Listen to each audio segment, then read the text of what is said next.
بسم الله الرحمن الرحيم إن الحمد لله نحمده ونستعينه ونستغفره من يهده الله فلا مضل له ومن يضلل فلا هادي له وأشهد أن لا إله إلا الله وحده لا شريك له وأشهد أن سيدنا ونبينا وحبيبنا وشفيعنا وقرة أعيننا محمدا عبده ورسوله صلی اللہ تبارک و تعالی علیہ وعلی آلہ واصحابہ وازواجہ وذریتہ وبارک وسلم تسلیما کثیرا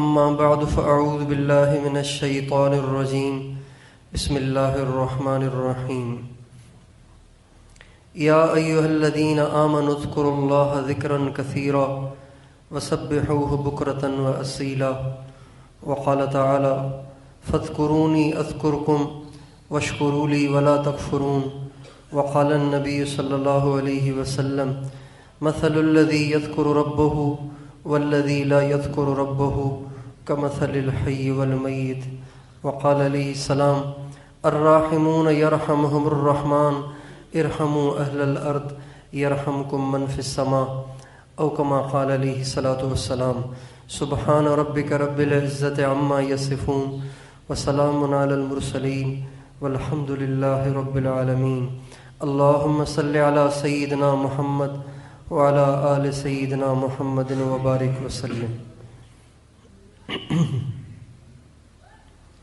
میرے محترم دوستو اور بھائیو، انسان کے پاس جتنی اللہ تعالیٰ کی نعمتیں ہیں ان میں جو سب سے زیادہ قیمتی نعمتیں ہیں ان میں سے ایک انسان کی زندگی اور اس کے اوقات اور اس کے لمحات ہیں۔ یہ ایسا سرمایہ ہے کہ جب ہاتھ سے چلا جائے تو پھر واپس نہیں آتا۔ دنیا کی دولت، دنیا کا پیسہ، دنیا کی پراپرٹیاں اگر ہاتھ سے چلی جائیں، چھن جائیں تو یہ دوبارہ واپس آ سکتی ہیں، لیکن انسان کی زندگی کے گزرے ہوئے لمحات، اس کی زندگی کے گزرے ہوئے اوقات اگر ساری دنیا بھی لٹا دے تو اپنی زندگی کے گزرے ہوئے منٹوں میں سے ایک منٹ بھی واپس نہیں لا سکتا۔ اور دنیا میں رہنے والا، دنیا کی زندگی گزارنے والا، وہ اس کا تصور نہیں کر سکتا کہ اس کے لمحات، اس کے اوقات کتنے قیمتی ہیں۔ جب ہم دنیا سے چلے جائیں گے، ایک دن دنیا سے جانا ہے، ہم سب نے مرنا ہے۔ جب ہم یہاں سے چلے جائیں گے تو سچ پوچھیں ہمیں بڑا احساس ہوگا، ہمیں بڑی حسرت ہوگی، بڑا افسوس ہوگا، بڑی پریشانی ہوگی ان لمحات پر جو ہم نے زندگی کے ضائع کیے ہوں گے۔ ہمارے اکابر نے، جن سے اللہ تعالیٰ نے اپنے بندوں کی ہدایت کا کام لیا، انہوں نے اوقات کو اتنا پھونک کر، احتیاط کے ساتھ، سوچ کر، سنبھل کر استعمال کیا ہے کہ ان کے واقعات کو جب ہم پڑھتے ہیں تو ہماری عقل دنگ رہ جاتی ہے کہ ان کی نگاہوں میں اوقات کی کتنی قیمت تھی۔ جیسے آج ہماری نظروں میں پیسے کی قیمت ہے، مال کی قیمت ہے، پراپرٹیوں کی قیمت ہے، اس سے زیادہ قیمت تھی ہمارے اکابر کی نظروں میں زندگی کے اوقات اور لمحات کی۔ ہمارے ایک بہت بڑے بزرگ گزرے ہیں، حضرت مولانا محمد عمر پالم پوری صاحب، تو وہ پاکستان تشریف لائے ہوئے تھے، ہم لوگ ان کی خدمت میں تھے۔ تو ایک طالب علم سے موزمبیق، افریقہ کا ایک ملک ہے، وہاں کا ایک طالب علم پڑھ رہا تھا ہمارے ساتھ۔ تو ان سے کہا کہ بھئی جلدی سے مشین لے آؤ، میرا ذرا سر تو مونڈ دو، بال تو صاف کر لو۔ تو اس نے کہا جی ابھی لا رہا ہوں۔ وہ گیا، جب وہ گیا تو حضرت ٹوپی اتار کر اور اپنے سامنے کپڑا باندھ کے چوکڑی مار کے بیٹھ گئے. اب وہ آئے گا اور سر مونڈے گا. تو 2 منٹ گزر گئے، 4 منٹ گزر گئے، 5 منٹ گزر گئے. جب 5-6 منٹ گزر گئے اور وہ نہیں آیا اور وہ اس کے بعد آیا تو حضرت مولانا محمد عمر پالم پوری صاحب رونے جیسے ہو گئے، رونے جیسے ہو گئے اور غصے سے بھر گئے اور فرمانے لگے تم نے میری زندگی کے 5 منٹ ضائع کر دیے. اگر تمہیں 5 منٹ دیر سے آنا تھا تو تم مجھے پہلے بتا دیتے، میں اس میں کچھ پڑھ لکھ لیتا، اپنا کام کر لیتا. میری زندگی کے 5 منٹ تم نے ضائع کر دیے. ابھی یہ 5 منٹ میں واپس بھی نہیں لا سکتا، یہ 5 منٹ اپنی موت کو مؤخر بھی نہیں کر سکتا. جو ٹائم اللہ تعالیٰ نے مجھے جنت بنانے کے لیے، آخرت سنوارنے کے لیے اور اس کی ذات کو راضی کرنے کے لیے جو ٹائم اللہ نے مجھے دیا ہے، اس میں سے 5 منٹ تم نے ضائع کر دیے. اگر تم مجھے یہ 5 منٹ ضائع نہ کرتے تو میں ان 5 منٹ میں پتہ نہیں کتنا اپنے اللہ کو راضی کر لیتا، پتہ نہیں جنت کے کتنے درجات کما لیتا. آج ہم اور آپ اپنی زندگیوں میں غور کریں کہ ہم اپنی زندگیوں کو کیسے استعمال کر رہے ہیں، اپنی زندگیوں کو کیسے صرف کر رہے ہیں، اپنی زندگیوں کو کیسے ضائع کر رہے ہیں، اپنے لمحات کو کیسے ضائع کر رہے ہیں. میرے دوستو، اس زندگی کا ہر لمحہ یا کروڑوں سال کی زندگی کو بنا رہا ہے یا کروڑوں سال کی زندگی کو برباد کر رہا ہے. اگر یہ لمحے، اگر یہ اوقات اللہ کو راضی کرنے میں صرف ہو رہے ہیں، نیکی کے کام میں صرف ہو رہے ہیں، اللہ کی رضا کے کاموں میں صرف ہو رہے ہیں، تو ہماری جنت بن رہی ہے، ہماری آخرت بن رہی ہے. ہم دن بدن اپنے اللہ کے قریب ہوتے چلے جا رہے ہیں. اور اگر یہ زندگی کے لمحات اللہ پاک کو راضی کرنے والے اعمال میں صرف نہیں ہو رہے، گناہ بھی نہیں ہو رہے لیکن ضائع ہو رہے ہیں، موبائل لے کے بیٹھے ہوئے ہیں، بس خواہ مخواہ کبھی واٹس ایپ پہ اس کو میسج کر رہے ہیں، کبھی اس کو میسج کر رہے ہیں، کبھی گروپ چیک کر رہے ہیں کہ اس گروپ میں آج کون کون سی خبریں آئی ہوئی ہیں، کون کون سی ایڈ آئی ہوئی ہے، کون کون سی ویڈیوز آئی ہوئی ہیں، کون کون سے کلپس آئے ہوئے ہیں. موبائل کو چیک کر رہے ہیں، فیس بک کو چیک کر رہے ہیں، کبھی ادھر جا رہے ہیں، کبھی ادھر جا رہے ہیں، کبھی اس سے گپیں لگا رہے ہیں، کبھی اس سے گپیں لگا رہے ہیں، کبھی ایسے ہی باہر نکل گئے، بازار میں گھوم لیے. میرے دوستو، اس طرح اپنے اوقات کو برباد کرنے والا جب مرے گا تو ان اوقات کو یاد کر کے خون کے آنسو روئے گا. یا حسرتا، یہ قرآن کی آیت ہے، یا حسرتا علی ما فرطت فی جنب اللہ، ہائے افسوس میں نے زندگی ضائع کر دی. لیکن جب دنیا سے چلے جائیں گے تو دنیا سے جانے کے بعد پھر واپسی نہیں ہو سکتی. جو یہاں سے گیا وہ گیا، وہ پھر واپس نہیں آ سکتا. ہمارے ایک بہت بڑے بزرگ گزرے، مفتی اعظم پاکستان حضرت مولانا مفتی محمد شفیع صاحب رحمۃ اللہ علیہ. ان کے بارے میں سنا ہے، جب وہ باتھ روم میں بیٹھتے تھے، پیشاب کرنے بیٹھتے تھے، تو بعض لوگوں کو پیشاب میں دیر لگتی ہے، ٹھہر ٹھہر کے پیشاب آتا ہے. تو جب بیت الخلاء میں بیٹھتے تھے تو جب تک پیشاب سے فارغ ہوں تب تک کیا کریں؟ بیٹھے رہیں، انتظار کرتے رہیں کہ پیشاب آئے اور پھر جائیں. تو حضرت مفتی اعظم پاکستان رحمۃ اللہ علیہ بیت الخلاء میں جب تک پیشاب سے فارغ ہوں تب تک بیٹھ کے لوٹا دھو لیا کرتے تھے، لوٹا دھو لیا کرتے تھے، باتھ روم دھو لیا کرتے تھے. کسی نے تو دھونا ہے، آخر کسی نے تو لوٹے کو بھی دھونا ہے، بیت الخلاء کو بھی دھونا ہے. تو جو الگ آ کے ٹائم ضائع کرے گا تو میرے پاس تو وقت ہے، میرے پاس تو وقت ہے، تو اس وقت میں لوٹا دھو لیتے، باتھ روم دھو لیتے اور مخلوق کی خدمت کی نیت کر لیتے تھے کہ بیت الخلاء میں بیٹھے ہوئے بھی ٹائم ضائع نہ ہو، اس میں بھی ہماری آخرت سنور جائے، اللہ راضی ہو جائے.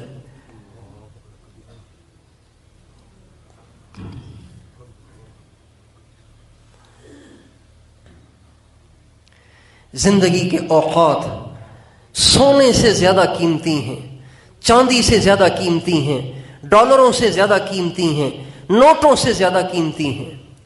اس لیے کہ انہی اوقات سے جنت بنتی ہے، انہی اوقات کو ضائع کرنے سے جہنم بنتی ہے. یہ جتنے اولیاء اللہ گزرے ہیں آج تک، جن کے ہم نام لیتے ہیں اور جن کی زندگی کو رشک کی نگاہوں سے دیکھا جاتا ہے، مثلا حضرت جنید بغدادی، حضرت بائی عزیز بستامی، حضرت ابو الحسن خرقانی، حضرت پیران پیر غوث اعظم شیخ عبد القادر جیلانی، اور حضرت امام الہند خواجہ معین الدین اجمیری، اور حضرت غوث بہاءالدین زکریہ ملتانی، اور ہمارے حالہ کے حضرت غوث الحق مخدوم سرور نوح رحمۃ اللہ علیہ، اور بابا فرید الدین گنج شکر رحمۃ اللہ علیہ، اور حضرت علی حجویری رحمۃ اللہ علیہ، جتنے مشائخ آج تک گزرے ہیں، ان کے پاس کوئی 2-2 ہزار برس کی زندگیاں نہیں تھیں، 3-3 ہزار برس کی زندگیاں نہیں تھیں کہ بھئی ان کو تو زندگی بڑی ملی تھی، اسی لیے انہوں نے زیادہ عبادتیں کر لیں، اللہ کو زیادہ راضی کر لیا۔ ہمارے پاس تو ہے ہی 50 60 70 سال کی زندگی، لہٰذا ہمارے اعمال بھی تھوڑے ہیں۔ نہیں، ان کی زندگیاں زیادہ نہیں تھیں، ہماری زندگیاں تھوڑی نہیں ہیں، بلکہ ان کی زندگیاں بھی ہماری ہی زندگیوں جتنی تھیں۔ امام غزالی رحمۃ اللہ علیہ، امام غزالی اپنی صدی کے مجدد تھے، امام غزالی رحمۃ اللہ علیہ اپنی صدی کے مجدد تھے۔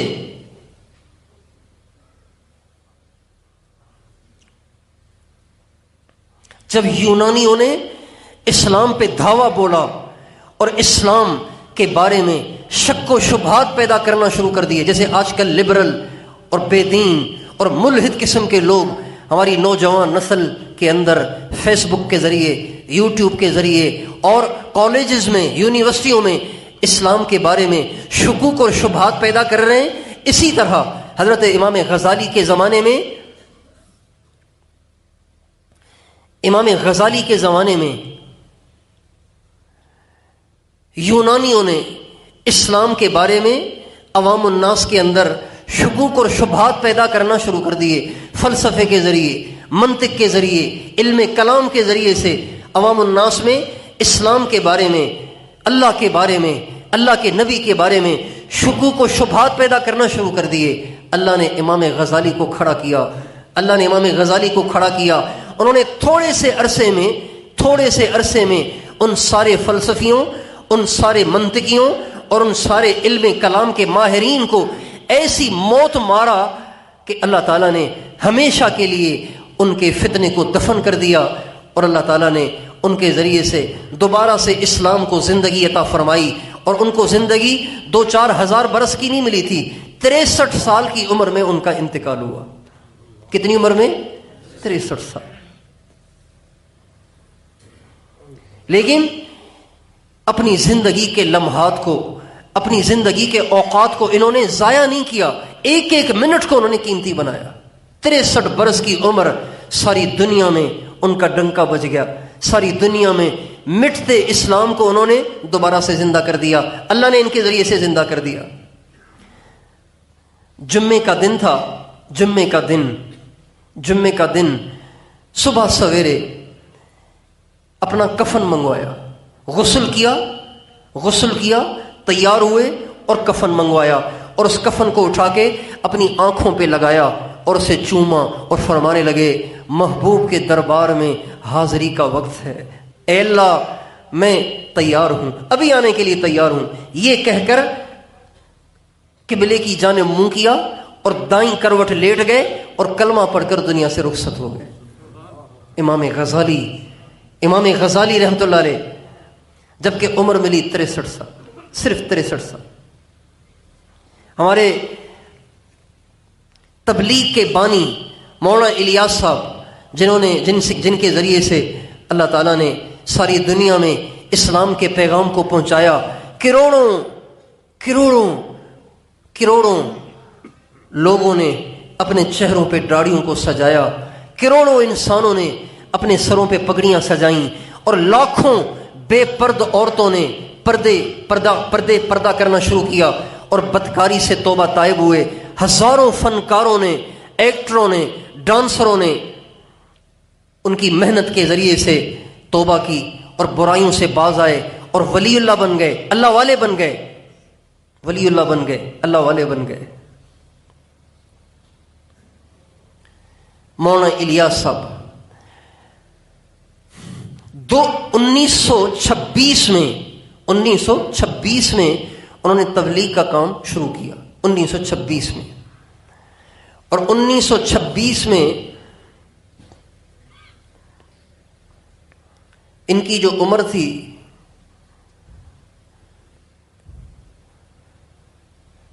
ان کی عمر تھی 44 سال. کتنی عمر تھی؟ 44 سال. 44 سال کی عمر میں انہوں نے تبلیغ کا کام شروع کیا. 10 برس لوگوں کے پیچھے دھکے کھائے، 10 برس لوگوں کے پیچھے دھکے کھائے، ایک ایک کے پاس گئے، ایک ایک کی منت سماجت کی. وہ پوچھتا کہ جی مولوی جی آپ کیا کہتے ہیں؟ میواتیوں پہ محنت شروع کی. ہندوستان میں دین سے سب سے زیادہ دور جاہل جٹ اور دین سے دور اور ہندوؤں کے بالکل قریب وہ میواتی قوم تھی. مولانا الیاس صاحب نے ان سے محنت کو شروع فرمایا. 44 سال کی عمر تھی اور لوگوں کے پیچھے گشتیں کرنا شروع کی. لوگ مارتے تھے، دھکے دیتے تھے، برا بھلا کہتے تھے، مذاق اڑاتے تھے. تو اس زمانے کے علماء کہنے لگے کہ مولوی الیاس نے تو علم کو ذلیل کر دیا ہے کہ عالم ہو کر اور بزرگوں کی اولاد ہو کر وہ جاہل میواتیوں کے پاس جاتا ہے اور جا کے ان کی ماریں کھاتا ہے اور ان کی باتیں سنتا ہے اور ان کے دھکے کھاتا ہے. تو اس کو چاہیے کہ اپنی مسجد میں بیٹھ جائے اور چپ کے بیٹھ کے اللہ اللہ کرے. تو مولانا الیاس صاحب فرماتے تھے کہ ابو جہل نے میرے نبی کو کئی دفعہ مارا اور دوسرے کفار نے میرے نبی کو کئی دفعہ مارا، میرا نبی تو ابو جہل کی ماریں کھا کے ذلیل نہ ہوا، تو الیاس میواتیوں کی ماریں کھا کے کیسے ذلیل ہو جائے گا؟ بلکہ اللہ پاک کے لیے ماریں کھانے سے انسان ذلیل نہیں ہوتا، اللہ تعالیٰ اس کی عزت کو بڑھا دیتے ہیں. اللہ تعالیٰ اس کی عزت کو بڑھا دیتے ہیں. 1926 میں کام شروع کیا. 10 برس کی مسلسل محنت کے بعد 3 دن کی جماعت نکلی. 3 دن کی جماعت، 10 برس کی مسلسل محنت کے بعد 3 دن کی جماعت نکلی. اور 7-8 بوڑھے بیکار قسم کے جو گھروں میں بیٹھے ہوئے تھے اور تو کسی کام کے تھے نہیں، تو ان کے بچوں نے کہا، میواتیوں نے آپس میں کہا، او بھائی کوئی جماعت نکال کے اس مولوی کے حوالے کر دو ورنہ یہ تمہارے غم میں مر جائے گا. اتنا روتے تھے، اتنا تڑپتے تھے، ایسی منت اور زاری کرتے تھے کہ ان کو رحم آ گیا کہ بھئی 7-8 بوڑھے جو گھروں میں بیکار بیٹھے ہوئے ہوں وہ ان کے حوالے کر دو ورنہ یہ تمہارے غم میں مر جائے گا. چنانچہ 7-8 بڈھوں کی جو گھروں میں بیکار پڑے ہوئے تھے، جب ان کی جماعت نکل کے روانہ ہونے لگی تو مولانا الیاس صاحب فرمانے لگے انقلاب آ گیا، انقلاب آ گیا. کہنے والوں نے کہا 10 برس کے بعد 7-8 بوڑھے جو بیکار قسم کے گھروں میں پڑے ہوئے تھے وہ نکلے ہیں، آپ کہہ رہے ہیں انقلاب آ گیا. فرمانے لگے امت بیٹھی ہوئی تھی، میری 10 برس کے محنت کے بعد آج امت کھڑی ہو گئی ہے اور مجھے اللہ سے امید ہے کبھی یہ بیٹھے گی نہیں، ابھی یہ سلسلہ چلتا رہے گا. 36 میں جماعت نکلی 3 دن کی. 44 میں مولانا الیاس صاحب کا انتقال ہوا جبکہ ان کی عمر تھی صرف 63 سال. 63 برس کی عمر میں ایک ایسا امت کو دھکا لگا گئے، ایک امت کو ایسا دھکا لگا گئے، ایسا امت کو دھکا لگا گئے کہ 80 برس کے بعد بھی آج بھی ہزاروں لوگ اللہ کے راستے میں در بدر پھر رہے ہیں. یہ 63 سال کی محنت کا نتیجہ ہے. 63 برس کی عمر. ان کے بیٹے مولانا یوسف صاحب، مولانا یوسف کاندھیلوی رحمۃ اللہ علیہ، یہ تبلیغ کے موافق نہیں تھے، تبلیغ کے موافق نہیں تھے، تبلیغ کے موافق نہیں تھے. ان کے اوپر پڑھنے پڑھانے کا جنون تھا، کتابوں کے کیڑے تھے، ہر وقت کتابوں میں لگے رہتے تھے، ہر وقت کتابوں میں گھسے رہتے تھے. علم کا ایک جنون تھا جو ان کو سوار تھا. جب والد صاحب کا انتقال ہونے لگا تو والد صاحب نے تہجد کے وقت میں اپنے بیٹے کو بلایا، مولانا یوسف صاحب کو اپنے حجرے میں بلایا اور فرمایا آ یوسف لپٹ لے ہم تو چلے، آ یوسف لپٹ لے ہم تو چلے. یہ کہہ کر بیٹے کو سینے سے لگایا. اہل اللہ کو اللہ تعالیٰ نے یہ طاقت دی ہوتی ہے، اہل اللہ کو جو کامل اہل اللہ ہوتے ہیں اللہ تعالیٰ نے ان کو یہ طاقت دی ہوتی ہے کہ جو نور وہ اپنے دلوں میں رکھتے ہیں، اپنے سینے میں رکھتے ہیں، وہ اوروں کے سینوں میں شفٹ بھی کر سکتے ہیں، اوروں کے سینوں میں منتقل بھی کر سکتے ہیں. یہ اللہ تعالیٰ نے اہل اللہ کو اس کی طاقت دی ہوتی ہے. جیسے موبائل میں چیز چلی جاتی ہے نا، بلوٹوتھ کے ذریعے سے اور واٹس ایپ کے ذریعے سے اور میسج کے ذریعے سے، جیسے ایک سے دوسری میں چیز چلی جاتی ہے، اللہ تعالیٰ نے اہل اللہ کو یہ طاقت دی ہوتی ہے کہ جب وہ چاہتے ہیں تو ان کے سینے کی نسبت، ان کے سینے کا نور، ان کے سینے کی تجلیات وہ اللہ پاک دوسرے کے سینے میں منتقل کر دیتے ہیں۔ مولانا الیاس صاحب نے 27 برس کے بیٹے کو، جس کو ابھی تبلیغ شرح صدر بھی نہیں تھی، تبلیغ ابھی سمجھ میں بھی نہیں آئی تھی، وہ تبلیغ کو ابھی بہت بڑا کام بھی نہیں سمجھتے تھے، ان کو بلایا، سینے سے لگایا اور جو کچھ ان کے سینے میں تھا وہ اپنے بیٹے کے سینے میں منتقل کیا اور دنیا سے رخصت ہو گئے۔ کہنے والے کہتے ہیں جب مولانا یوسف صاحب 27 برس کا نوجوان صبح فجر کے فجر میں بیان کے لیے ممبر پہ بیٹھے تو دیکھنے والوں نے کہا یہ نوجوان لڑکا کیا بیان کرے گا، اتنے بڑے بزرگ کی جگہ کیسے سنبھالے گا، اس کو تو تبلیغ شرح صدر ہی نہیں ہے۔ لیکن کہنے لگے جب وہ بسم اللہ کہہ کر بولے تو ایسے لگ رہا تھا جیسے الیاس بول رہا ہے، شکل یوسف کی ہے لیکن بولنے والا الیاس ہے۔ اور پھر مولانا یوسف صاحب نے مولانا الیاس صاحب کے کام کو اٹھایا اور ایسے ساری دنیا میں پھیلایا کہ ساری دنیا کے ملکوں میں تبلیغ کا کام پھیلا، اور دنیا میں یہ کام پھیلاتے پھیلاتے صرف 48 سال کی عمر میں دنیا سے چلے گئے۔ 48 سال، صرف 48 سال۔ مولانا یوسف صاحب رحمۃ اللہ علیہ جن کے ذریعے سے تبلیغ باہر ملکوں میں پھیلی، ان کی عمر صرف 48 سال تھی، صرف 48 سال۔ ساری داڑھی ان کی کالی تھی، 48 سال ان کی عمر تھی۔ 48 سال کی عمر میں انتقال ہوا، لیکن اپنے آپ کو ایسا تھکایا، ایسا کھپایا، اپنے ایک ایک پل، ایک ایک لمحے کو ایسا قیمتی بنایا کہ لاہور میں انتقال ہوا، لاہور سے جنازہ ہندوستان لے جایا گیا۔ جب ان کا جنازہ لایا گیا تو ان کی والدہ محترمہ حیات تھیں۔ جب والدہ کے سامنے بیٹے کا جنازہ لایا گیا تو والدہ روئی نہیں، چلائی نہیں، بلکہ فرمانے لگی یوسف بہت تھکایا، اب میٹھی نیند سو جا، اب تجھے کوئی نہیں جگائے گا۔ 48 سال اپنے اوقات کو ایسا قیمتی بنایا کہ کچھ نہ پوچھو۔ حضرت شیخ الحدیث مولانا محمد زکریا صاحب رحمۃ اللہ علیہ مولانا یوسف صاحب کے سسر بھی تھے اور استاد بھی تھے، اور ان سے بہت بڑے تھے، علم میں بھی اور روحانیت میں بھی ان سے بہت بڑے تھے۔ وہ فرماتے تھے جب مولانا یوسف صاحب کی آخری عمر تھی تو مولانا زکریا صاحب رحمۃ اللہ علیہ فرماتے تھے کان مملوکی فاضحى مالکی ان هذا من عجیب الزمن، یہ تو میرا غلام تھا لیکن محنت کرتے کرتے اس مقام کو پہنچا ہے کہ اب میرا آقا ہو گیا ہے۔ یہ میرا غلام تھا لیکن محنت کرتے کرتے اب تو میرا آقا ہو گیا ہے۔ کان مملوکی فاصبح مالکی۔ اس لیے دنیا بہت تھوڑی ہے اور یہ ملی ہی اللہ کو راضی کرنے کے لیے ہے۔ اسی زندگی میں کوئی اللہ کو زیادہ راضی کر لیتا ہے، کوئی اللہ کو تھوڑا راضی کر لیتا ہے، کوئی اسی زندگی میں اپنی کم نصیبی کی وجہ سے اللہ کو ناراض کر کے مرتا ہے۔ میرے بھائیوں، ہم سب نے اس دنیا سے جانا ہے، ہم سب نے ایک دن مرنا ہے۔ اگر ہم اپنی زندگی کے اوقات کو صحیح استعمال کریں، اپنی زندگی کے ایک ایک لمحے کو صحیح خرچ کریں اور ایک ایک لمحے میں اللہ پاک کو راضی کرنے کی کوشش کریں، ہر منٹ ہر لمحے میں اس کام میں لگے رہیں جس کام کے کرنے سے اللہ راضی ہوتا ہے، تو اللہ پاک ہمیں بھی ان مراتب کے ساتھ نوازے گا، ان عزتوں کے ساتھ نوازے گا، ان کامیابیوں کے ساتھ نوازے گا جن کامیابیوں کے ساتھ اللہ تعالیٰ نے ان اکابر کو نوازا تھا۔ اس کا طریقہ کیا ہے؟ اس کا طریقہ بہت آسان ہے۔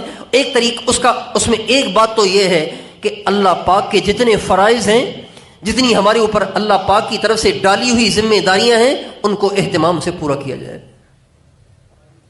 5 نمازیں یہ اللہ پاک کی طرف سے ہمارے اوپر فرض ہیں، اس میں کسی قسم کی کوتاہی نہ ہو۔ ہمارے نبی کا ارشاد ہے من صلحت صلاته صلح سائر عمله ومن فسدت صلاته فسدت سائر عمله، جس کی نماز اچھی ہوئی نا اس کے سارے اعمال اچھے ہیں، اور جس کی نماز خراب ہوئی اس کے سارے اعمال خراب ہوں گے۔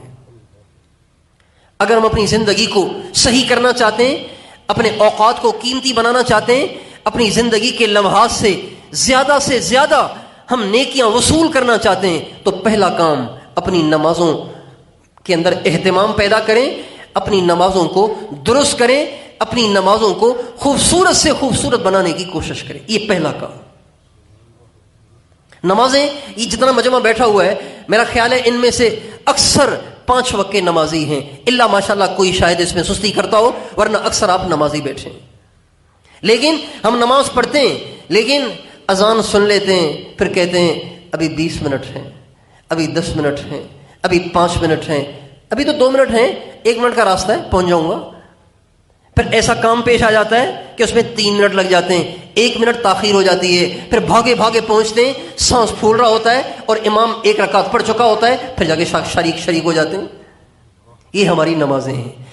پکے نمازیوں کی نمازوں کا بھی حال یہ ہے کہ وہ نماز سے پہلے مسجد میں نہیں آتے، نماز کھڑی ہو جائے پھر بھاگے بھاگے نماز میں شریک ہوتے ہیں. تو پہلی بات کہ ہم 5 نمازیں اہتمام کے ساتھ خوبصورت طریقے سے ٹھہر کر مزے لے کر پڑھنے کی کوشش کریں. کون کون اس کی نیت کرتا ہے؟ 5 نمازیں پابندی کے ساتھ. پابندی کا کیا مطلب؟ سب سے بڑی پابندی کی سب سے بہترین صورت یہ ہے کہ آپ اذان مثلا نماز ہے 7:45 بجے نماز ہے تو 8:25 پر اذان ہوتی ہے، 20 منٹ پہلے ہمارے ہاں اذان ہوتی ہے، ہر مسجد میں تقریباً 20 منٹ پہلے اذان ہوتی ہے. آپ 8:20 پہ مسجد میں آ جائیں.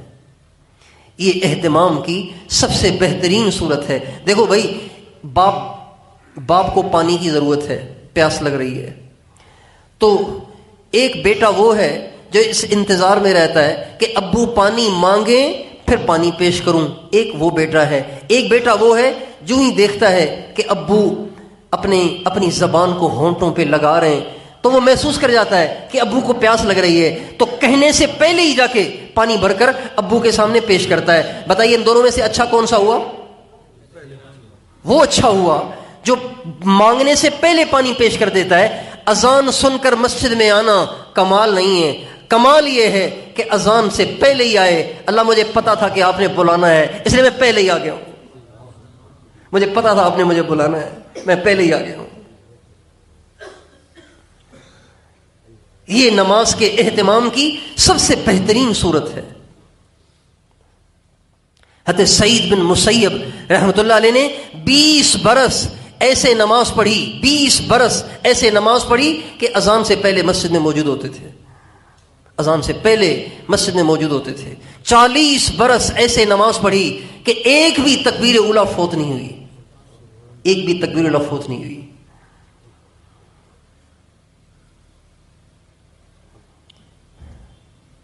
اللہ کرے ہمیں اس کا چسکا لگ جائے، نماز کا انتظار رہے. اللہ کب موقع آئے گا، کب وقت آئے گا، تجھے سجدہ کرنے کو جی کر رہا ہے، کب وقت آئے گا. ابھی کتنا ٹائم ہے بھائی، نماز میں کتنی دیر ہے ابھی؟ اچھا ابھی تو بہت ٹائم ہے، پتہ نہیں وقت ہی نہیں گزر رہا. ابھی تو حال یہ ہے کہ جب اذان سنتے یار ابھی تو نماز پڑھ کے آئے تھے پھر اذان ہو گئی. ابھی تو حال یہ ہو رہا ہے. اللہ کرے وہ حال ہو جائے کہ ہم گھڑی دیکھیں ابھی نماز میں اتنی دیر ہے. اتنی دیر کیوں ہو رہی ہے؟ یہ گھڑی کیوں نہیں چل رہی؟ اس گھڑی کو کیا ہو گیا ہے؟ یہ کیوں نہیں تیز چل رہی؟ تاکہ نماز کا وقت آئے اور جا کے اپنا ماتھا اپنے مالک کے قدموں میں رکھو. اذا ما دعا داعیکم قمت مسرعا مجیبا لمولا جل لیس له مثل. اے اللہ جب تیرا پکارنے والا مجھے پکارتا ہے میں بے قرار ہو جاتا ہوں اور بھاگتا ہوں تیرے در کی طرف.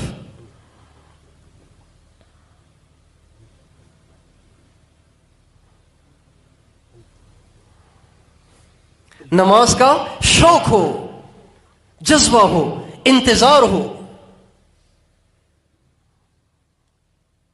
ہمارے نبی کا ارشاد ہے جو آدمی نماز سے پہلے آ کر مسجد میں نماز کے انتظار میں بیٹھ جاتا ہے، اس کو بیٹھا ہوا ہے، کچھ نہیں کر رہا، نہ قرآن پڑھ رہا ہے، نہ ذکر کر رہا ہے، نہ مراقبہ کر رہا ہے، نہ سنتیں پڑھ رہا ہے، کچھ بھی نہیں کر رہا، صرف بیٹھا ہوا ہے کہ ابھی 5 منٹ رہتے ہیں پھر نماز پڑھوں گا. خالی بیٹھے رہنے سے ہمارے نبی نے فرمایا اس کو مکمل نماز پڑھنے کا اجر مل رہا ہوتا ہے. نماز سے پہلے آنے پہ، نماز سے پہلے آ کر نماز کا انتظار کرنے پر نماز پڑھنے کا اجر مل رہا ہوتا ہے. اور جب نماز پڑھنے کے بعد اپنی جگہ پہ بیٹھا رہتا ہے، ہمارے نبی کا ارشاد ہے ایک فرشتہ دعا کرتا رہتا ہے اللہم اغفر لہ ورحمہ، اے اللہ اس کے گناہوں کو معاف فرما، اس پہ اپنی رحمت کو نازل فرما۔ جو آدمی اپنی نماز پڑھ کر اپنی جگہ بیٹھا رہے، وہاں سے اٹھ کے جائے نہیں، وہاں سے اٹھ کے جائے نہیں، بیٹھا ہوا ہے نماز کے بعد بھی 10 منٹ بیٹھا ہوا ہے، 15 منٹ بیٹھا ہوا ہے، ذکر کر رہا ہے، تلاوت کر رہا ہے، مراقبہ کر رہا ہے، یا ویسے ہی بیٹھا ہوا ہے، مسجد سے باہر جانے کو دل نہیں کر رہا، بیٹھا ہوا ہے۔ ہمارے نبی کا ارشاد ہے نماز پڑھنے والا جب تک نماز کی جگہ بیٹھا رہے گا، فرشتہ اس کے لیے بخشش کی بھی دعا کرے گا، رحمت کی بھی دعا کرے گا۔ تو سب سے پہلا کام، اگر ہم اپنی زندگیوں کو قیمتی بنانا چاہتے ہیں، اس سے زیادہ فائدہ وصول کرنا چاہتے ہیں اور اپنی آخرت کو سنوارنا چاہتے ہیں، اللہ کو راضی کرنا چاہتے ہیں، اپنی زندگی سے اپنی آخرت کو سنوارنا چاہتے ہیں، تو سب سے پہلا کام اپنی فرض نمازوں کو ٹھیک کریں۔ اپنی فرض نمازوں میں اہتمام لانے کی کوشش کریں۔ اذان سے پہلے مسجد میں آئیں، نہیں تو پھر اذان سننے کے بعد پھر تاخیر مت کیا کریں۔ بھائی اذان سننے کے بعد پھر تاخیر مت کیا کریں۔ اللہ بلا رہا ہے اور یہ کہہ رہا ہے اللہ میاں کھانا کھا رہا ہوں، آ جاتا ہوں تھوڑی دیر میں، اللہ میاں پانی پی رہا ہوں، اللہ میاں میں نے پیشاب کرنا ہے، وہ پیشاب پہلے کر لیتے، اذان سے پہلے پیشاب کر لیتے، اللہ میاں مجھے کپڑے بدلنے ہیں، بھائی تم پہلے کپڑے بدل دیتے۔ اذان ہو جائے حی علی الصلاۃ، آؤ نماز کی طرف، حی علی الفلاح، آؤ کامیابی کی طرف۔ اب جو کامیابی کی طرف بلایا جا رہا ہے، جو نہیں آ رہا تو وہ کامیاب ہو رہا ہے ناکام ہو رہا ہے؟ آپ سے پوچھتا ہوں، جو کامیابی کی طرف بلایا جا رہا ہے، جس کو کامیابی کی طرف بلایا جا رہا ہے اور وہ اس میں تاخیر کر رہا ہے، تو وہ کس میں تاخیر کر رہا ہے؟ کامیابی میں تاخیر کر رہا ہے۔ اللہ کرے اس کا ماحول بن جائے، اس کی فضا بن جائے، اذان ہوتے ہی مسجد کی طرف۔ جنہوں نے حج عمرہ کیا ہوگا انہوں نے دیکھا ہوگا کہ بیت اللہ شریف کی جب اذان شروع ہوتی ہے تو بس سڑکوں پہ لوگ ہی لوگ ہوتے ہیں، بھری ہوتی ہیں، جیسے ایک کوئی بہت بڑا دریا ہے لوگوں کا جو بیت اللہ کی طرف بہا جا رہا ہے۔ حی علی الصلاۃ، آؤ نماز کی طرف، حی علی الفلاح، آؤ کامیابی کی طرف۔ جب اللہ پاک کا بلاوا ہو رہا ہے پھر آپ کس کام میں لگے ہوئے ہیں؟ ادھورے چھوڑ کر، بیچ میں چھوڑ کر، چائے کا کپ لیا ہوا ہے، ہونٹوں پہ رکھا ہوا ہے، ابھی ایک ہی گھونٹ لیا ہے، اللہ اکبر کی اذان آ گئی ہے، بھائیو چائے کو رکھ دیں اور سیدھے مسجد میں آئیں۔ اللہ دیکھے گا کہ میرے بندے نے میری حاضری کے لیے چائے کو قربان کیا، اللہ کتنا راضی ہوگا۔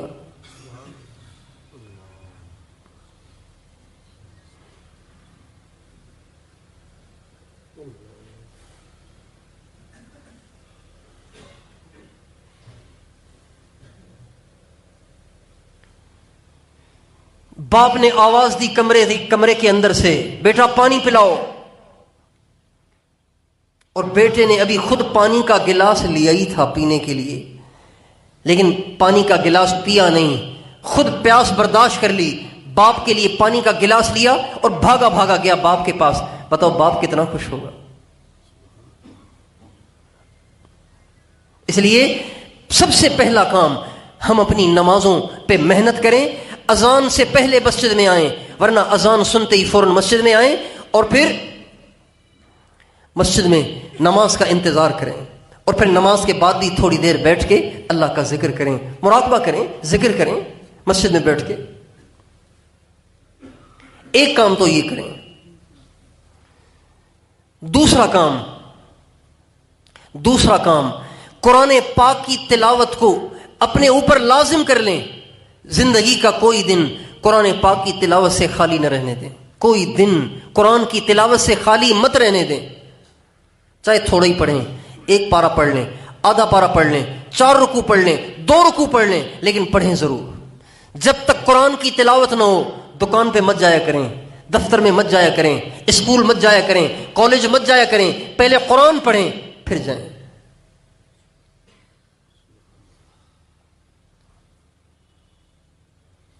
علاج کے طور پہ عرض کر رہا ہوں، علاج کے طور پر جو کرے گا اس کو فائدہ ہوگا، جو نہیں کرے گا اس کو فائدہ نہیں ہوگا۔ جس دن آپ کا ذکر اور آپ کی تلاوت نہ ہو نا، اس دن دکان پہ ہی نہ جاؤ۔ نفس پہ چوٹ پڑے گی. جب نفس پہ چوٹ پڑے گی نا تو نفس خود سیدھا ہو جائے گا، پھر آپ کو خود کہے گا کہ تلاوت کا وقت ہو گیا، جلدی تلاوت کرو ورنہ آج بھی دکان بند رہے گی. اور اگر دکان بند نہیں کر سکتے تو دکان پر تاخیر سے جاؤ، پہلے یہ کرو پھر جاؤ. آخر ناشتہ کر کے ہی دکان پہ جاتے ہیں نا، بغیر ناشتے کے تو نہیں جاتے. ایسے ہی روزانہ قرآن پاک کی تلاوت کا اہتمام کریں، چاہے 2-4 رکوع ہی کریں. یہ 2 کام ہو گئے. تیسرا کام، اپنے لیے اللہ کا تھوڑا سا ذکر متعین کر لیں. اللہ کا ذکر، ایک ذکر ہے چلتے پھرتے، وہ بھی کرنا ہے، وہ بھی کرنا ہے. اس کے علاوہ یکسوئی کے ساتھ بیٹھ کر تنہائی میں اللہ پاک کی محبت میں ڈوب کر، اللہ کی یاد میں ڈوب کر تھوڑی دیر اللہ کا ذکر کریں. فجر کی نماز، تلاوت، ذکر، درود شریف، استغفار، جب تک یہ کام آپ کے نہ ہوں نہ دفتر جائیں نہ دکان پہ جائیں. ہمارے بزرگوں نے اس بات کی گارنٹی دی ہے، اگر یہ کام آپ کر کے پھر دکان پہ جائیں گے نا، لکھوا کے لے لیں، آپ کی دکان میں برکت. سارا دن آپ ہر ٹینشن سے بچے رہیں گے، کوئی آپ کو ٹینشن نہیں آئے گی، کوئی آپ پہ پریشانی نہیں آئے گی. اللہ آپ کے دل کو سکون مرحمت فرمائیں گے، عافیت مرحمت فرمائیں گے. آپ کی دکان، آپ کے دفتر، آپ کے گھر بار، آپ کی صحت، آپ کی جان، آپ کے مال میں، ہر چیز میں اللہ پاک برکت عطا فرمائیں گے. دفتر جائیں، دکان پہ جائیں، اسکول جائیں، کالج جائیں، مزدوری پہ جائیں، یہ کام کریں اس کے بعد جائیں، اس سے پہلے نہ جائیں. اور جس کو یقین نہ آئے وہ تجربہ کر کے دیکھ لے، ایک دن قرآن بھی پڑھے، فجر بھی پڑھے، قرآن بھی پڑھے، ذکر بھی کرے، درود پاک بھی پڑھے، استغفار بھی کرے، اس کے بعد دکان پہ جائے. ایک دن ان میں سے کوئی کام نہ کرے، دکان پہ جائے. اگر سارا دن ٹینشن میں نہ گزرے، سارا دن بے سکونی میں نہ گزرے تو کہنا پکی ٹکی بات ہے. اور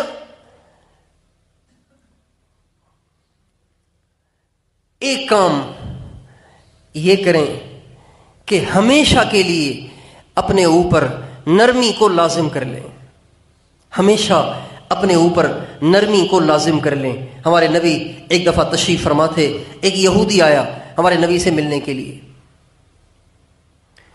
تو یہودی بڑے چالاک ہوتے ہیں، بڑے خبیث ہوتے ہیں، بڑے چالاک ہوتے ہیں، بڑے چکر باز ہوتے ہیں.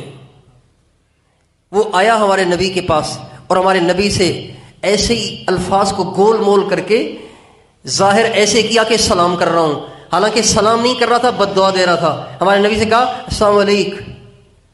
آپ سمجھے میں نے کیا کہا؟ السلام علیکم. بظاہر تو لگ رہا ہے جیسے سلام کیا، حالانکہ یہ بد دعا ہے. السلام علیکم، اللہ کرے تجھ پر موت طاری ہو جائے. ہمارے نبی کو بد دعا دی. السلام علیکم، ظاہر کیا جیسے السلام علیکم کہہ رہا ہوں، کہا السلام علیکم. اما عائشہ بیٹھی ہوئی تھیں، وہ سمجھ گئیں کہ یہ آپ علیہ السلام کو کیا کہہ رہا ہے. تو اما عائشہ کو آ گیا غصہ. تو اما عائشہ نے غصے میں کہا وعلیکم السلام واللعنہ، خدا کرے تم پہ موت بھی آئے اور اللہ کی لعنت بھی برسے. اما عائشہ نے سیدھی سیدھی سنا دی. اب علیہ السلام نے اما عائشہ کی طرف دیکھا، فرمایا یا عائشہ، اے عائشہ، علیک بالرفق، عائشہ عائشہ اپنے اوپر نرمی کو لازم کرو. فإن اللہ یحب الرفق فی الامر کلہ، اس لیے کہ اللہ تعالیٰ کو نرم گفتگو، نرم لہجہ، نرم سلوک اللہ پاک کو بہت پسند ہے. تو ایک کام ہم یہ کریں، اگر اپنی زندگی کو سنوارنا چاہتے ہیں، اپنی زندگی کے ذریعے سے جنت کو بنانا چاہتے ہیں، اپنی طبیعت کو ہمیشہ کے لیے نرم بنا دے. کسی سے بات کریں تو ایسے خوبصورت طریقے سے اگلے کا دل خوش ہو جائے.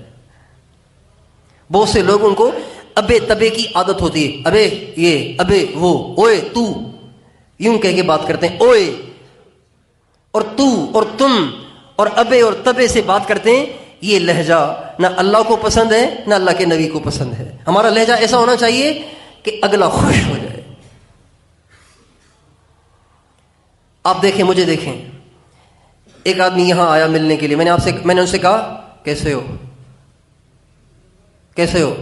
ایک یہ لہجہ ہے، ایک آپ ٹھیک ہیں، کیسے ہیں آپ، کون سا خرچہ ہو گیا دوسرے لہجے میں اور کون سا نفع ہو گیا پہلے لہجے میں.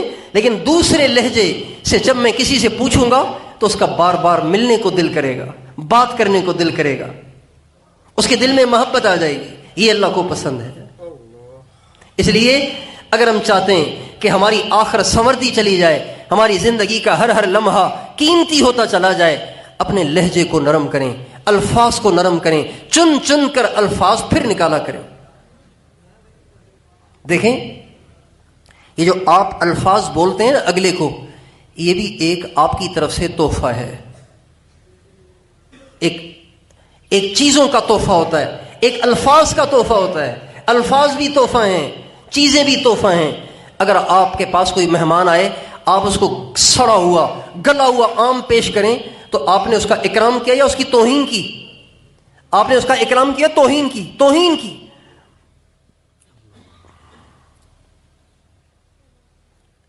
تو جیسے ہم اپنے مہمان، ہر انسان کا اکرام اس چیز کے ذریعے سے کرتے ہیں جو چیز خوبصورت سمجھتے ہیں، مناسب سمجھتے ہیں، اچھی سمجھتے ہیں، ایسے ہی جب کبھی کسی سے بات کریں تو الفاظ کا بھی انتخاب کریں. ان سے میں نے کیسے بات کرنی ہے، اس کے لیے کیا الفاظ ہونے چاہیے. جو جذباتی ہوتا ہے، جلد باز ہوتا ہے، وہ ہمیشہ سوچتا نہیں ہے، وہ بولتا پہلے سوچتا بعد میں ہے، پھر سر پکڑ کے بیٹھا ہوتا ہے، ارے یار یہ ہو گیا اب کیا ہوگا. کئی لوگوں نے کہا کہ جی وہ بیوی کو میں نے طلاق دے دیے تو اب کیا ہوگا، میں نے ویسے غصے میں دی تھی طلاق، میں نے غصے میں دی تھی، اب کیا ہوگا. تو طلاق کوئی آدمی محبت میں دیتا ہے کیا؟ غصے میں ہی دیتا ہے. اس لیے جو جذباتی لوگ ہوتے ہیں نا، جو جذباتی جلد باز لوگ ہوتے ہیں، وہ اپنے لیے مسائل کھڑے کرتے ہی رہتے ہیں. جذباتی لوگ، جلد باز لوگ اپنے لیے مسائل کھڑے کرتے ہی رہتے ہیں، کرتے ہی رہتے ہیں، کرتے ہی رہتے ہیں. اس لیے کبھی بھی ہمیں جلد باز اور جذباتی نہیں ہونا چاہیے، بلکہ ہمیشہ بولنے سے پہلے الفاظ کا انتخاب کرنا چاہیے. صحیح بولنا بھی عبادت ہے، صحیح بولنا بھی عبادت ہے. ہمارے نبی کا ارشاد ہے، بعض لوگ ایسے ہوتے ہیں بڑے گناہ گار ہوتے ہیں، ساری زندگی گناہوں میں گزر جاتی ہے، اور گناہ کرتے کرتے ان قریب کہ ان کے لیے جہنم میں جانے کا فیصلہ ہو جائے، اس سے پہلے ان کی زبان سے کوئی ایک بول ایسا نکل جاتا ہے جو اللہ پاک کو اتنا اچھا لگتا ہے کہ اللہ تعالیٰ اس کی زندگی کے سارے گناہوں کو معاف کر دیتے ہیں. ایک بول کی وجہ سے سارے گناہ معاف ہو جاتے ہیں اور اس کے لیے جنت کا فیصلہ ہو جاتا ہے. اس لیے کبھی بھی ہمیں بے خود نہیں ہو جانا چاہیے، بے قابو نہیں ہو جانا چاہیے، بلکہ بولنے سے پہلے الفاظ کا انتخاب کیا جائے، لہجے کا انتخاب کیا جائے. ہمیشہ اپنے لہجے کو نرم کیا جائے. لہجے کی نرمی دشمن کو بھی دوست بنا دیتی ہے. اللہ تعالیٰ کا قرآن پاک میں ارشاد ہے، وَقُولُوا لِلنَّاسِ حُسْنًا، وَقُولُوا لِلنَّاسِ حُسْنًا، لوگوں سے اچھی اچھی باتیں کرو، بری باتیں مت کیا کرو، اچھی اچھی باتیں کرو. تو کون کون آج یہ طے کرتا ہے کہ بس آج میں طے کرتا ہوں آج کے بعد میرا لہجہ ہمیشہ نرم رہے گا؟ تیار ہیں؟ اپنے بچوں کے ساتھ، اپنی بیویوں کے ساتھ، اپنے دوستوں کے ساتھ، رشتہ داروں کے ساتھ، اپنے ملازم کے ساتھ، نوکروں کے ساتھ، گھر میں کام کرنے والی ماسیوں کے ساتھ، ہر گرے پڑے کے ساتھ لہجہ ہمارا نرم ہونا چاہیے.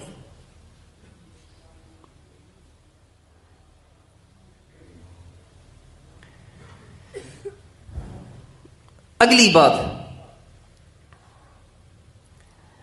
بات یہ کہ ہر وقت چلتے ہوئے، بیٹھے ہوئے، لیٹے ہوئے، دکان میں ہوں، دفتر میں ہوں، گھر میں ہوں، بازار میں ہوں، مسجد میں ہوں، مدرسے میں ہوں، سڑک پہ ہوں، ڈرائیونگ کر رہے ہوں، گاڑی چلا رہے ہوں، موٹر سائیکل چلا رہے ہوں، یہاں تک کہ باتھ روم میں ہوں، پیشاب کر رہے ہوں، نہا رہے ہوں، ان تمام اوقات میں اس بات کی مشق کریں، اس بات کی مشق کریں، اس بات کی مشق کریں کہ دل میں یہ دھیان رہے کہ اللہ دیکھ رہا ہے، سن رہا ہے، ایک دن میں نے مرنا ہے. یہ ایک خیال ہے، یہ خیال دل میں جمانے کی مشق کرنی ہے. یہ جو خیال ہے نا، اللہ دیکھ رہا ہے، اللہ سن رہا ہے، میں نے ایک دن مرنا ہے، یہ خیال دل میں جس کے جم جائے، یہ اتنا زبردست عمل ہے کہ اس عمل، اس خیال، اس دھیان، اس کیفیت کے حاصل ہو جانے کے بعد اللہ تعالیٰ بندے کو ہمیشہ کے لیے گناہوں سے پاک کر دیتے ہیں۔ ایک بزرگ کہتے ہیں میں نے اللہ تعالیٰ سے دعا کی کہ یا اللہ آپ مجھے دکھائیں کہ شیطان دل میں وسوسے کیسے ڈالتا ہے۔ انسان جو بھی گناہ کرتا ہے نا، سنیں، غور سے سنیں، غور سے سنیں، بہت اہم بات ہے۔ انسان جب کبھی بھی کوئی گناہ کرتا ہے، زبان سے، نظر سے، کان سے، شرمگاہ سے، کسی بھی طریقے سے کوئی بھی گناہ کرتا ہے نا، اس کی ابتدا پتہ ہے کیسے ہوتی ہے؟ اس کی ابتدا کیسے ہوتی ہے؟ اس کی ابتدا یوں ہوتی ہے کہ شیطان پہلے اس کا وسوسہ ڈالتا ہے، خیال، ایک دم خیال آئے گا، ایک دم خیال آئے گا۔ اگر آپ کا ایمان مضبوط ہوگا، آپ کا ایمان مضبوط ہوگا تو آپ فوراً اس خیال کو ہٹا دیں گے، اس خیال کو آپ ہٹا دیں گے۔ اگر آپ کا ایمان کمزور ہوگا، اس خیال کے آتے ہی آپ اس کو سوچنا شروع کر دیں گے، اس کو پکانا شروع کر دیں گے، اور پھر پکتے پکتے پکتے پکتے انسان عملاً وہ گناہ کر بیٹھتا ہے۔ لیکن پہلی دفعہ گناہ کرنے کا ارادہ نہیں ہوتا، پہلے وسوسہ آتا ہے۔ لیکن جب انسان کا دل اس یاد کے ساتھ، اس دھیان کے ساتھ ہمیشہ آباد رہے کہ اللہ دیکھ رہے ہیں، سن رہے ہیں، ایک دن میں نے مرنا ہے، تو ہمیشہ کے لیے شیطان اس سے دور ہو جاتا ہے۔ شیطان یہ وسوسہ اس وقت ڈالتا ہے جب انسان کا دل اللہ سے غافل ہوتا ہے۔ وہ جو میں نے عرض کیا نا کہ ایک بزرگ نے اللہ پاک سے دعا کی، یا اللہ آپ مجھے دکھائیں کہ شیطان وسوسہ کیسے ڈالتا ہے۔ تو کہتے ہیں میں نے ذکر میں بیٹھا ہوا تھا، اچانک مجھے اونگ سی آ گئی، ہلکی سی نیند آئی، تو میں نے دیکھا کہ دل بنا ہوا ہے اور دل کے اوپر ایک مچھر نما جانور بیٹھا ہوا ہے۔ جب دل اللہ اللہ اللہ اللہ اللہ اللہ کر رہا ہے، اللہ کی یاد سے آباد ہے، تو وہ شیطان اپنی سونڈ کو دور رکھتا ہے۔ جو ہی اس کا دل اللہ کی یاد سے غافل ہو جاتا ہے، شیطان ایک دم اپنی سونڈ کو اندر ڈال دیتا ہے اور وسوسے ڈالتا ہے۔ سامنے سے عورت آ رہی ہے، ذرا نظر اٹھا کے دیکھو تو صحیح کون ہے، کیسی ہے۔ گانا چل رہا ہے، ذرا کان لگا کے دیکھو تو صحیح انڈیا کا ہے پاکستانی ہے۔ یہ وسوسے آنا شروع ہو جائیں گے، اور پھر اگر ایمان کمزور ہوگا تو وہ گناہ کر بیٹھے گا۔ تو پہلے وسوسہ ڈالنے کی شیطان کو ہمت اس وقت ہوتی ہے جب اس کا دل اللہ سے غافل ہوتا ہے۔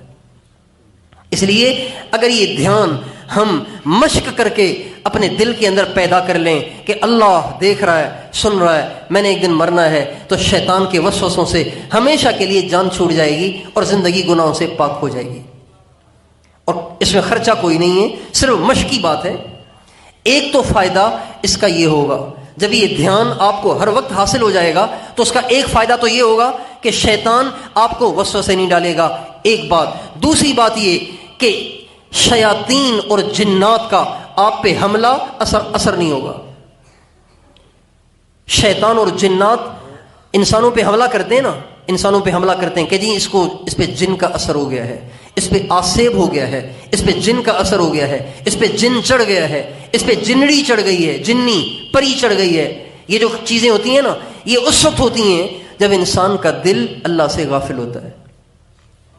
کتابوں میں لکھا ہوا ہے کہ یہ جو مچھلیاں، ماہی گیر، مچھلیاں پکڑنے والے، یہ جو مچھلیاں پکڑتے ہیں نا، تو جال تو ڈالتے ہیں ساری مچھلیوں کے لیے، لیکن ساری مچھلیاں جال میں نہیں آتی، جال میں وہ مچھلیاں آتی ہیں جو اس وقت اللہ پاک کی یاد سے غافل ہوتی ہیں۔ ہاں، جو مچھلی اللہ کی یاد سے غافل ہوتی ہے وہ جال میں پھنستی ہے۔ اور شکاری شکار کرتے ہیں پرندوں کو مارنے کے لیے، لیکن ہر پرندے پہ ان کا فائر نہیں چلتا، بلکہ اس پرندے پہ شکاری کا فائر چلتا ہے جو پرندہ اس وقت اللہ سے غافل ہوتا ہے۔ اس لیے جب دل اللہ کی یاد سے آباد ہوتا ہے تو شیطان اور شیاطین اور جنات اور دیو اور پریاں اس پہ حملہ نہیں کر سکتی، اس پہ جادو کا اثر نہیں ہوتا جب انسان کا دل اللہ کی یاد سے آباد ہوتا ہے۔ یہ دوسرا فائدہ۔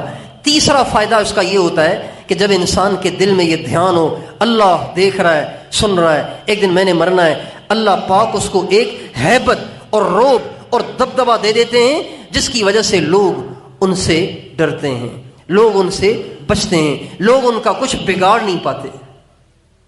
موسیٰ علیہ السلام اور ہارون علیہ السلام جب فرعون کو دعوت دینے کے لیے جانے لگے تو موسیٰ علیہ السلام، ہارون علیہ السلام نے اللہ تعالیٰ سے کہا ربنا اننا نخاف ان یفرط علینا او ان یطغی، اے اللہ آپ ہمیں ایسے فرعون کے پاس بھیج رہے ہیں جس نے 80,000 بچے ماؤں کی گودوں سے چھین کے ذبح کر دیے، تو وہ تو ہمیں بھی ذبح کر دے گا، آپ ایسے ظالم کے پاس ہمیں بھیج رہے ہیں تو ہماری حفاظت کا کوئی انتظام تو کریں۔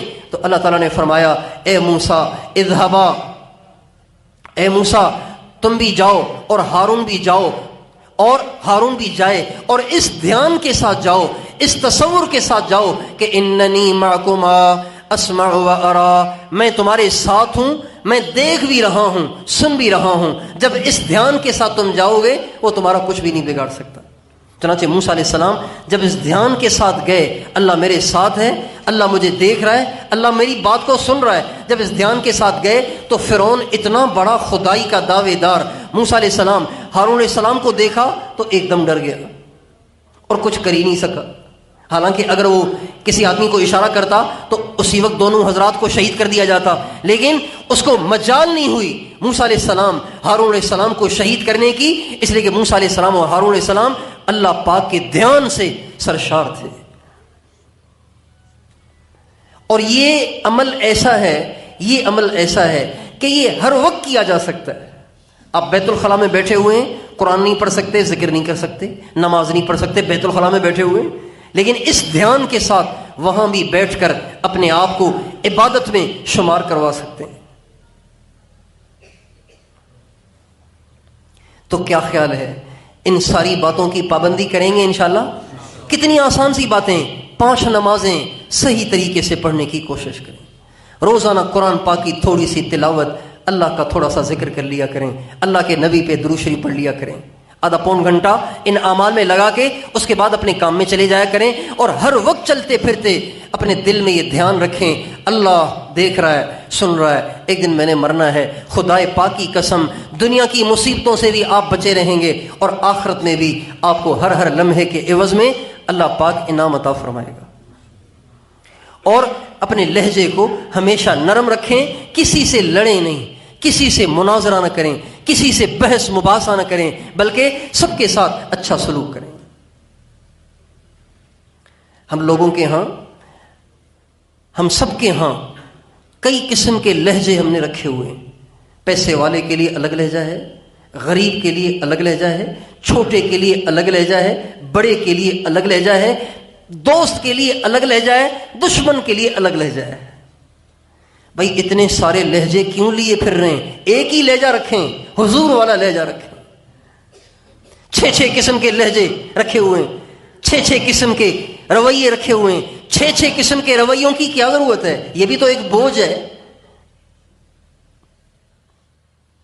ایک ہی رویہ، ایک ہی لہجہ، ایک ہی انداز، ایک ہی سلوک، وہ ہے جو سرکار دو عالم صلی اللہ علیہ وسلم نے سب کے ساتھ کیا ہے۔ ابھی بیان ختم ہوگا نا تو آپ سارے آئیں گے ہاتھ ملانے کے لیے، اب اچھے طریقے سے ہاتھ ملائیں گے۔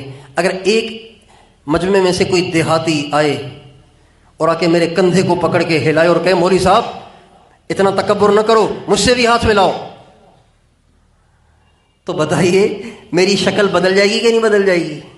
بدل جائے گی۔ میرا مسکراتا چہرہ ایک دم غصے سے لال ہو جائے گا۔ لیکن سرکار دو عالم صلی اللہ علیہ وسلم صحابہ کے ساتھ موجود ہیں۔ ایک دیہاتی آیا، اس نے آپ کی چادر کو پکڑا، یہ چادر کو پکڑا اور اس زور سے کھینچا کہ حدیث میں آتا ہے ہمارے نبی کے گلے پہ خراش آ گیا، ہمارے نبی کے گلے پہ خراش آ گئی، گردن چھل گئی اور چادر پھٹ گئی۔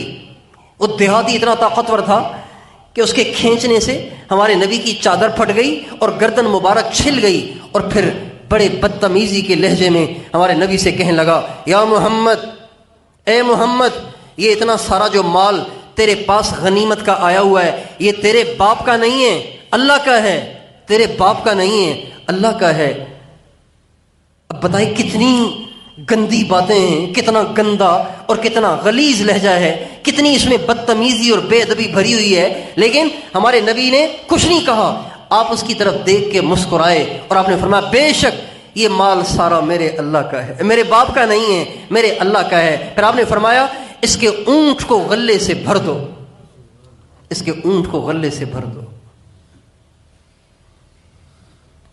تو ہمارا لہجہ سب کے ساتھ ایک ہونا چاہیے. ایسا آدمی دوستوں میں تو دوستوں میں، دشمنوں میں بھی محبوب ہو جاتا ہے.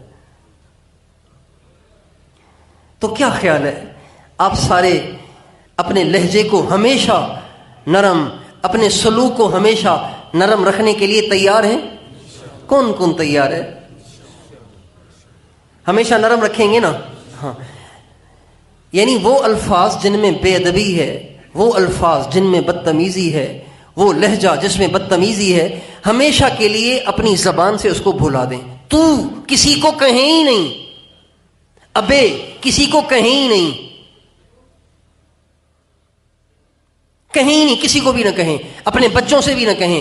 آپ کو اپنے بچے کو تو کہنا جائز ہے، لیکن اگر آپ اپنے بچے سے تو کہیں گے تو وہ تو سیکھے گا، آپ نہیں سیکھے گا.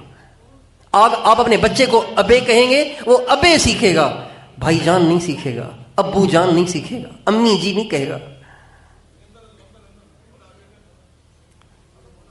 یہ جو پردہ ہے نا، یہ پردہ ہٹا دیں یہاں سے تاکہ سامنے بھی ساتھی بیٹھ سکیں.